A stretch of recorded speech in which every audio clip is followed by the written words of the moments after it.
ಸುರತ್ಕಲ್ ಕಾಟಿಪಳ್ಳದ ಬಾಲಕಿಯ ಆತ್ಮಹತ್ಯೆಗೆ ಕಾರಣನಾದ ಆರೋಪಿ ಘಂಚಿಮಠ ಮೂಲತಃ ಮನೀಶ್ ಪೂಜಾರಿ ಎಂಬಾತನನ್ನ ಘಟನೆ ನಡೆದ ದಿನದಂದೇ ಬಂಧಿಸಲಾಗಿದೆ ಎಂದು ಪೊಲೀಸ್ ಆಯುಕ್ತ ಸುಧೀರ್ ಕುಮಾರ್ ರೆಡ್ಡಿ ತಿಳಿಸಿದ್ದಾರೆ. ಈ ಪ್ರಕರಣದಲ್ಲಿ ಡಿಎನ್ಎ ಪುರಾವೆಗಳಿವೆ. ಇದು ಶಿಕ್ಷೆಗೆ ಕಾರಣವಾಗುತ್ತದೆ. ಪೊಲೀಸರು ತನಿಖೆಯನ್ನ ಮುಂದುವರಿಸ್ತಾ ಇದ್ದಾರೆ. ಈ ಮಧ್ಯೆ ಕೆಲವು ವಿಭಾಗಗಳು ಬಾಲಕಿಯ ನ್ಯಾಯಕ್ಕಾಗಿ ಧ್ವನಿ ಎತ್ತಾ ಇದೆ. ಇಲ್ಲಿ ಅಪರಾಧ ಪ್ರಕರಣಗಳಿಗೆ ಹೇಗೆ ಪ್ರತಿಕ್ರಿಯಿಸ್ತಾ ಇದ್ದಾರೆ ಎಂಬುದರಲ್ಲಿ ಮೂಲಭೂತ ವಿರೋಧಾಭಾಸಗಳಿವೆ. ಆರೋಪಿ ಇನ್ನೊಂದು ಸಮುದಾಯಕ್ಕೆ ಸೇರಿದವನಾಗಿದ್ದಾಗ ನ್ಯಾಯಕ್ಕಾಗಿ ಬೇಗನೆ ಒತ್ತಾಯಿಸಲಾಗುತ್ತದೆ. ಆರೋಪಿ ಸ್ವಸಮುದಾಯದ ವ್ಯಕ್ತಿಯಾದಾಗ ಮೌನ ವಹಿಸುವುದು ಯಾತಕ್ಕೆ?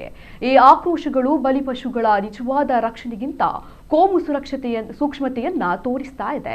ನಾವು ನಿಜವಾಗಿಯೂ ನ್ಯಾಯಕ್ಕಾಗಿ ಬದ್ಧರಾಗಿದ್ದರೆ ಎಲ್ಲ ಆರೋಪಿಗಳನ್ನ ಒಂದೇ ಮಾನದಂಡದಲ್ಲಿ ನೋಡಬೇಕು. ಅಪರಾಧವು ಸಾರ್ವತ್ರಿಕ ಸಮಸ್ಯೆಯಾಗಿದೆ.